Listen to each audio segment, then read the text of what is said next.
Hello, everyone. My name is Gitika Gorthy, and today I am very, very honored and excited to be interviewing a very special space champion, Mr. Montana Bilger. Montana is the CEO and co-founder of Deep Space Biology. He is a physicist turned data scientist turned entrepreneur, never planning on entering the world of business. However, after studying physics, serving several years in the Army, and working in analytics with Nike and BetterUp, he found himself pursuing a unique and groundbreaking idea, studying the effects of space travel and using explainable AI to make medical breakthroughs.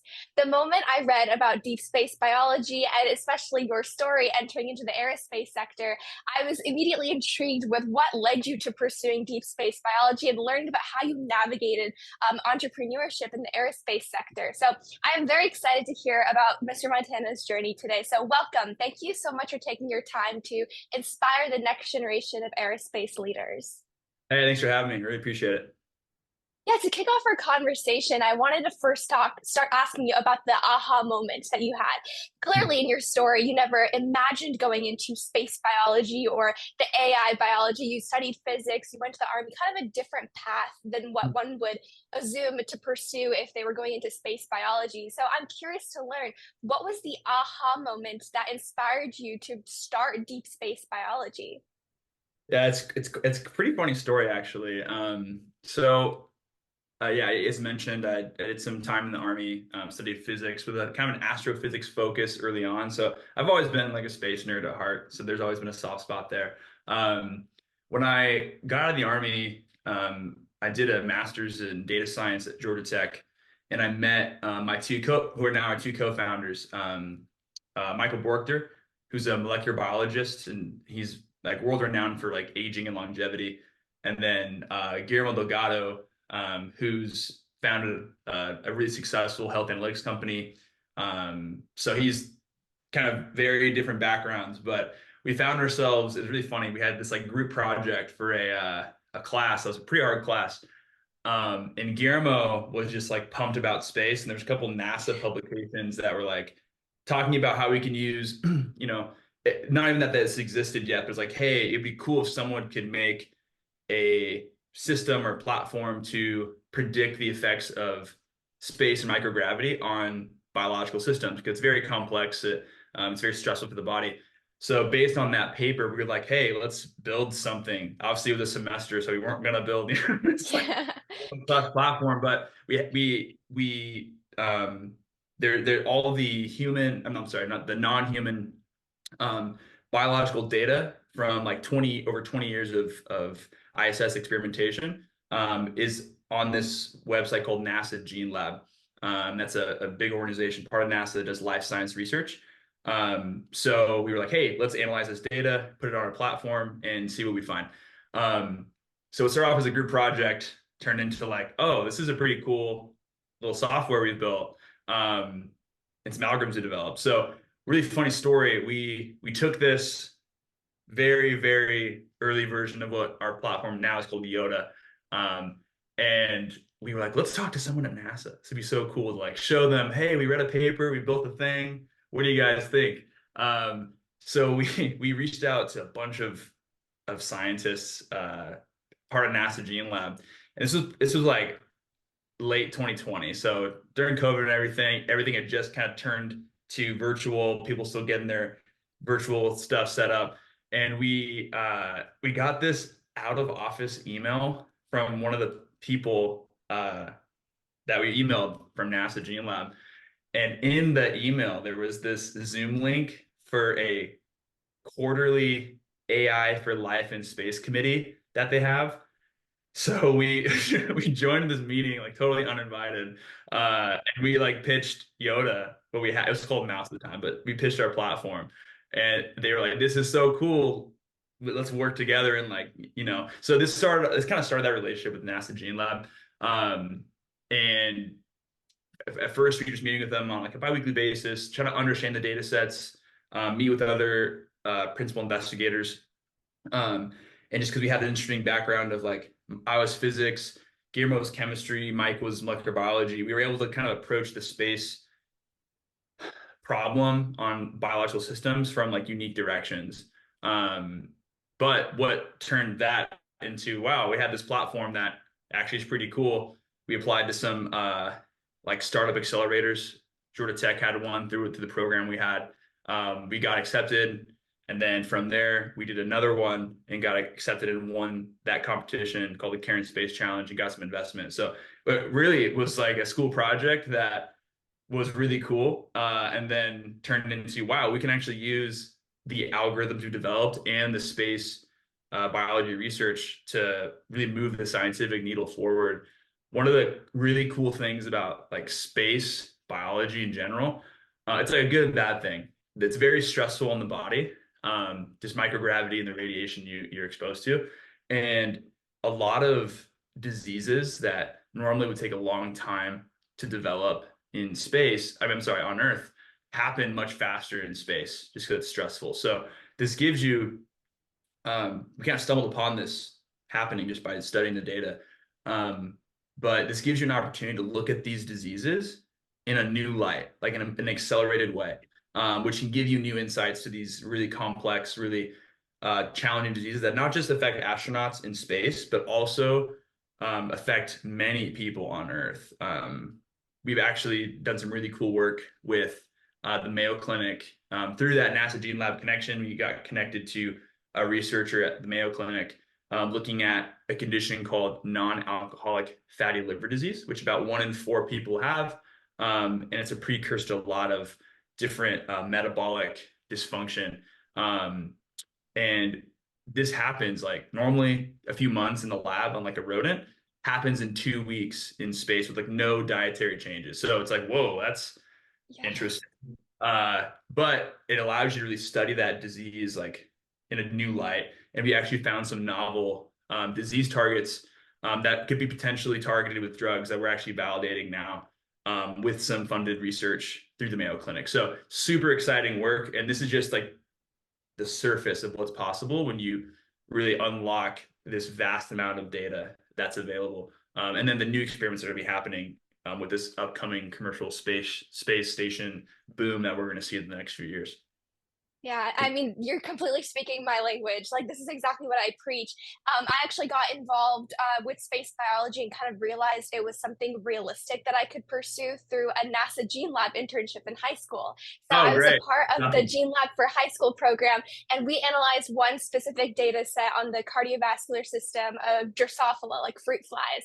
And so that was kind of my like introduction to space biology and how Great. cool it is to understand medicine and how certain disease conditions work in microgravity environments and what that could tell us about certain biomarkers or just how the process works in without the element of gravity. So everything you said was just so exciting for me, and to realize that it was just a small idea that started from a project and became such a huge thing, I think speaks great volume to like all the co-founders' passion for this specific project. And so, my next question for you is, what is your vision for deep space biology? I mean, there is so much data. I think one of the things I realized going through the Gene Lab, data, the open access free data source for everyone, is there's so much data being collected, so many experiments being sent to space. And now you mentioned even with commercial space, so many data sets are we have so much data. What's your future like vision for how deep space biology and the Yoda platform will continue to evolve? Because there's so much data that's not being analyzed currently. So Yeah. kind of what's the approach to taking advantage of all the experiments that are happening right now in microgravity environments? Yeah. So I think there's kind of a couple problems we plan to attack simultaneously with Yoda. So the first is why space. So this conversation we're having right now, like we're obviously space nerds, we love the space, and it's easy to get excited about utilizing space and what's already been done, but what can be done as well. But if you talk to most like researchers out there doing biology research, like space, like be like, I'm not going to the moon. Like, why do I care? Yeah. But communicating and educating scientists in the scientific community about, hey, like space gives you a really this kind of dual purpose opportunity to solve problems that we're going to face as we continue to expand our frontiers to the moon, to Mars, but also directly now, like now, if we can help treat these conditions better, faster, more effectively on Earth, it's a win for everyone. So really, space, I view space like space for Earth, and then whatever space benefit is like it's kind of it's like built into the solution you're trying to find for the Earth stuff. So I think that education is like the first piece. The second is like getting more people to analyze the data. So you got to educate why it's important, and the second is how do they actually use it. We've talked to a lot of there's a very large community of scientists that meet virtually, not physically, sometimes physically, but virtually through NASA Gene Lab. There's a handful of various, they're called AWGs, analysis working groups, to kind of come together, build that community around the space data, what's there, what people are working on for, work on collaborations, things like that, which is awesome. But there's kind of this disparity. You've got biologists or bioinformaticians that are really good at coding in Python and R. They know how to run, kind of those bioinformatics pipelines on data sets. And then you have a lot of other biologists that aren't as comfortable coding.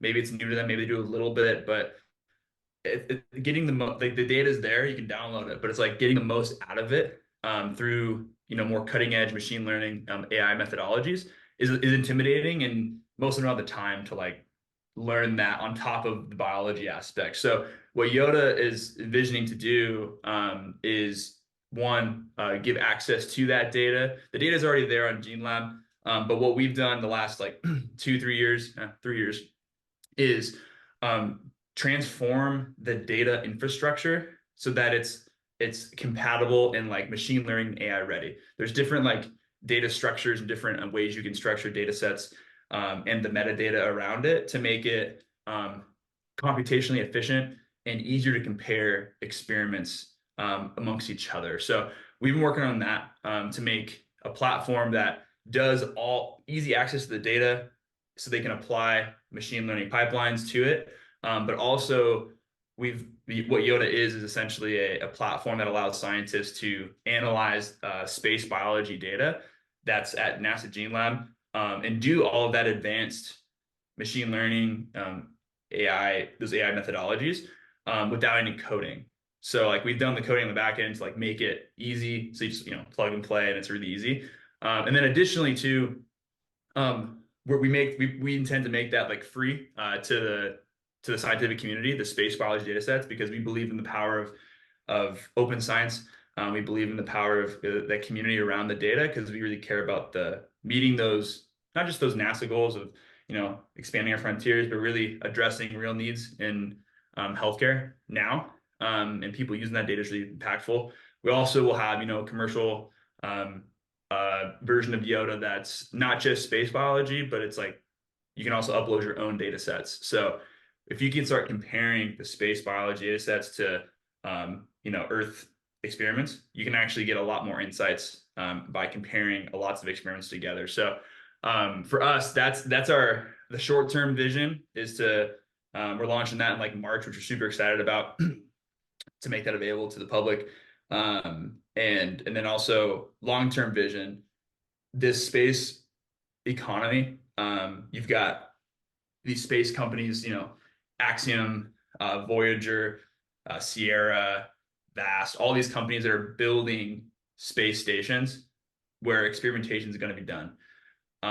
So the long-term vision is to really partner with those companies to give access to like our best algorithms, which find those disease targets really quickly, those most important disease targets, to work with them in tandem with institutions that are sending experiments to space to really get the most out of those experiments, because it's expensive to go to space. That's a limiting factor for many companies and institutions. But if you can really provide the best return on investment by unlocking the data, not just getting the data, but like using it and getting those insights from it, making it actionable, that's where we see ourselves fitting in with this growing space economy.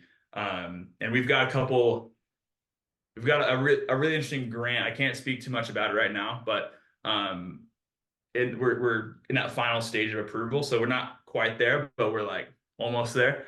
And we plan on doing some cancer research with a really exciting opportunity to investigate cancer in space. So that's kind of that precursor model to that future space commercialization model. So we're excited for that. I think there's a lot of opportunity for just space as the next R&D laboratory. That's what we see it as. It's like, you know, this is a unique place where you can investigate tough diseases and get new insights from. And we're bullish on the idea that it's already proven itself to be useful, but we're bullish on the idea that space is the next R&D laboratory, and we plan to be a part of that movement. So that's kind of where we see Deep Space Bio, but also just Yoda as platform integrating is growing that community of scientists while also working with those space companies to get the most out of those experiments long term. Yeah, I am incredibly excited for this platform to be open to the public. I cannot imagine the impact it will have because scientists will have, like you were mentioning, the opportunity to really see, put this data, put their experiments into context with what's already been done and get insight into things or experiments that have already flown to space, already analyzed for them in their disposal. So, I think it's going to be like mind blowing. Actually, right now, I'm in a cancer lab and I'm trying to pitch to like use space data for the cancer research they're doing right now. Because as you mentioned, cancer has such unique properties that are exhibited in a microgravity environment that enables us to understand its disease mechanism so differently that could give us insight into how we could form better treatments here on Earth for cancer, or just understanding its like different mechanisms better. So I'm so excited to see how this platform is going to be used today by the general public and the scientific community. But even in the future, as you mentioned, as more commercial space stations are built, the Space Tango sends experiments all the time to space. So being Yeah. able to like work with them and do everything, I think this platform has so much potential and it's already doing so much. So I'm very, very excited and hearing your journey as well. I mean, I'm intrigued. You have a physics background. You mentioned you were always a space nerd. So Yeah. what was your journey like that, excited you to pursue a degree in physics and kind of led you down this avenue?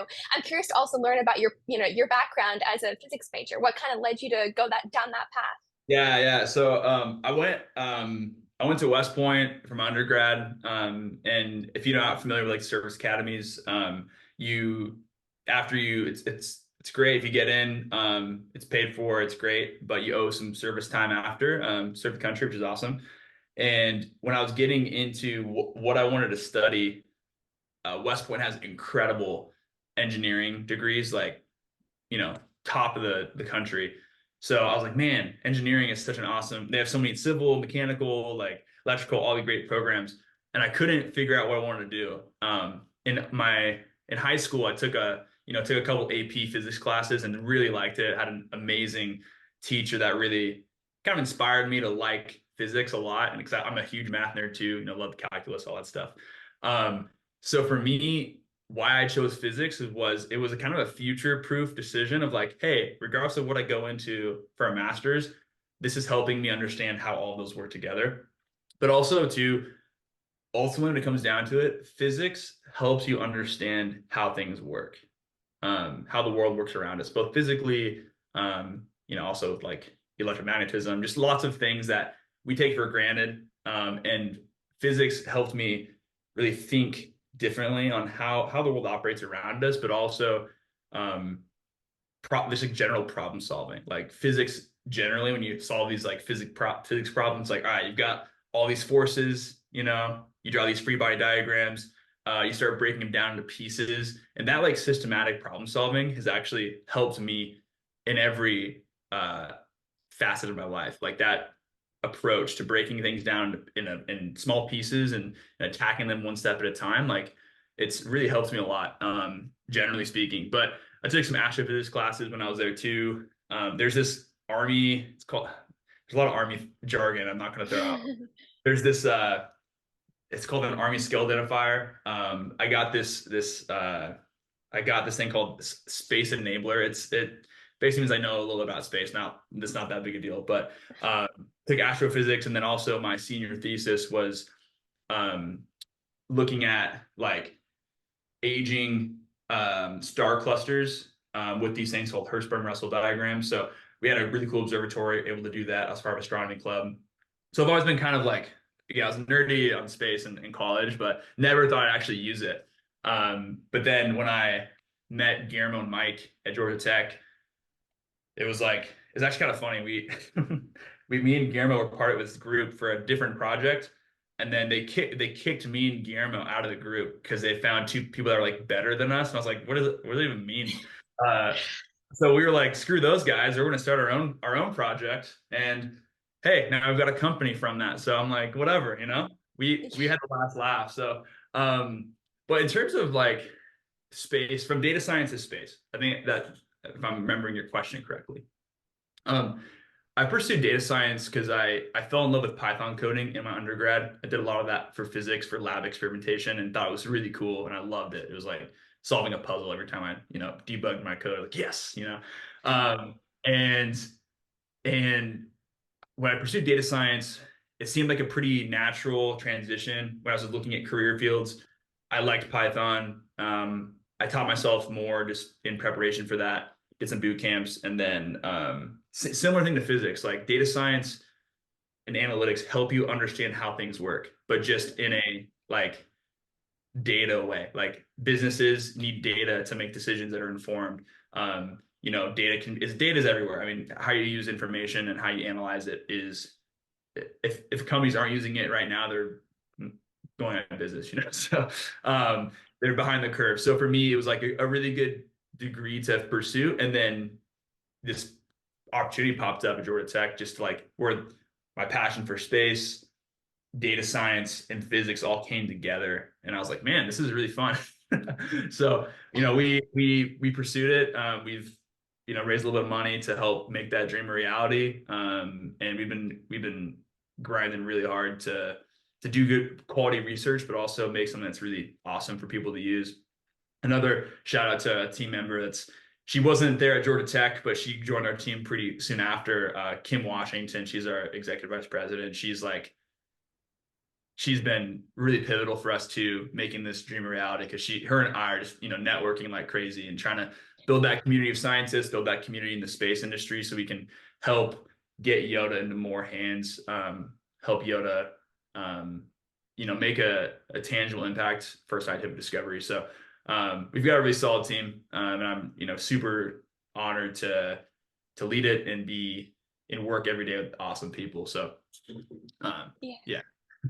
Yeah, no, I mean, I could just see like the passion you have for the deep space biology and, Yoda and just the work you're doing. I mean, it just exudes in the screen. And just seeing that there's such a passionate group of individuals who just came together with different passions, different interests, different backgrounds, and put this together and taking it forward is honestly very inspiring for students like myself. Because right now, I kind of mentioned to you this before the interview, but I'm studying biomedical engineering, and the idea of developing telemedicine for astronauts in space, but also bringing it down to earth for remote healthcare has been a big passion of mine. And a lot of other students I talk to have their own envisions for a startup company they want to have, or different tools they want to build for society. And I just see like seeing individuals like yourself who started from this small idea and took it really forward and are making it big, something even bigger, is just really inspiring for very young students like ourselves. So thank you for what you're doing and for sharing your story. And Yeah, throughout this, it seemed like you had a very kind of linear path, but I know it's not that easy. Like nothing comes like super quickly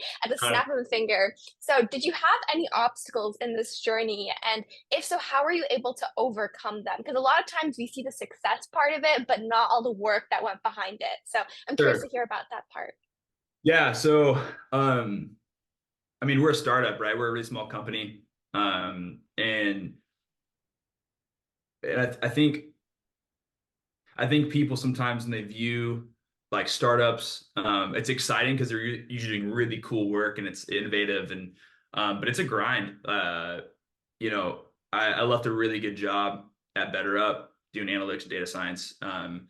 And team was awesome. It was the hardest decision for me, because I was working, full time there, and then honestly putting in like full time hours as well in deep space. Once we got funding and I did this pitch competition, we won it, and we did this like startup accelerator program. So like the fall of 2021, wait, 2022, sorry, it's all blur. It was really hard because I was like, I got a good job in the field I like. I have a great team I work with, like at my previous company. Um, and there was a moment where I had to, I was working two full-time jobs essentially, and I was like burnt out really quickly. It's just Yeah. not sustainable. And I think sometimes when you're pursuing your dreams and you're really like going for it, it takes sacrifice, it takes grit, and you have to be willing to put in that extra work. So leaving that really stable situation to a very unstable, thing that's, I'm fortunate enough to have an amazing wife, who is a lot because of her job able to like take that leap and not rely solely on like deep state spy right now. Because we're early stage startup, and the sacrifice and grit it takes to succeed at a startup is like really, it's a lot because it's you're putting a ton of time, a ton of effort and development without knowing if it's going to have the legs to sustain itself long term, just business wise. So this last year has been a really for the entire industry, not just space, but every industry. Like investment's been really low. It's been like it got cut almost in half, or maybe more than that. So fundraising is always a challenge with a startup. Getting out there and fundraising, and that's a grueling. Like talking to you know hundreds of VCs and trying to raise money on an idea. That's amazing, but sometimes some of those returns are longer term. So for me, I think the I've learned a ton this last year and a half or 2 years, I guess, going at it with deep space bio, not just as not just in business and entrepreneurship, but just personally, really digging deep and persevering through a lot of rejection. I think for like anyone watching this, if you have an idea that's really cool and you're pursuing a business with it, like you're going to get a lot of no's, but you only need one yes, right, to get that going. So a lot of sacrifice it takes to make it happen. But I know, and the reason why we're sticking with it and doing it is because our whole team believes in what we're doing. Our vision is to accelerate health discoveries with AI, obviously space too, but like we believe in making an impact on the world and health discoveries and healthcare. So that vision, that mission is driving us through these times where it takes some grit, it takes perseverance, but it also makes the fruit of that like so much sweeter when you see like, man, we built this thing, we're launching in March, we're going to have this accessible to the whole world to use and analyze data, and like that. There's a deep satisfaction that happens there when you're a builder and you're building it together that you don't get always when you're like just working at a regular job. Nothing's wrong with that. Like nothing's wrong with working at a regular job, regular company. That's great. But when you're building something, it's like there's some pride you have in that. Like, wow, we built something really cool. We've done some really cool research.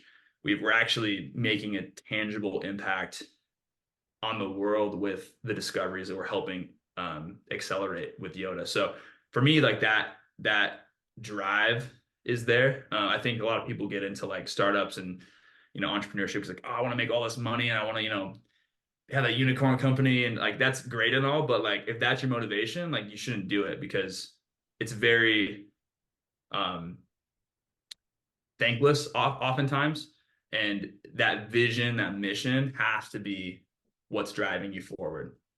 Because a lot of people that go and start their own companies could probably make more money in the short term, somewhere else doing a really good job, which is what I had going. But it's not about to us. It's not about just making money. It's about like how do we change the world with stuff we've developed, that we've poured our heart and soul into. And for me, that's like much more fulfilling and much more purpose driven than like just getting a paycheck. So for me, it's like that's what's keeping us going and really fueling the fire, because we're not stopping anything until we like get this going. The success is not like an option here. It's like we're gonna make it happen. So for me, it's like yeah, that's my like outlook on deep space and the challenges and obstacles we faced. But I know they're just every like obstacle you face is an opportunity to like grow and learn and refine not only the product and refine the company, but refine yourself and grow yourself. So like I wouldn't change it for the world. Yeah, I 100% believe that space will be the next R&D laboratory. And Oh I'm yeah. sure, I went to the aerospace medical like scientific meeting last year for the first time, and I hope to go this year as well. And they're all like these physicians who are like passionate about using space to understand medical practices and medical diseases and, change the way we understand currently like the way hospitals practice using certain tools for diagnosis or treatment. And I 100% believe in deep space biology's mission, and just seeing your passion, hard work that the your whole entire team put into this. I'm sure, I'm 100% positive it'll bring so much change and there'll be so much Oh yeah. fruition to it.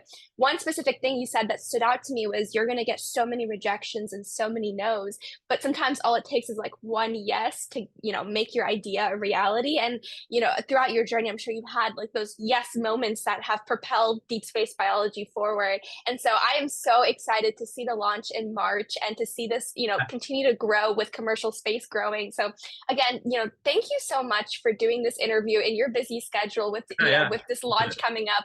It was such an honor talking with you, and I can see your passion, the incredible, motivation you have with this company. So it was such an honor speaking with someone who has the exact same vision and, love for space biology as I do. So again, thank you so much for doing this interview.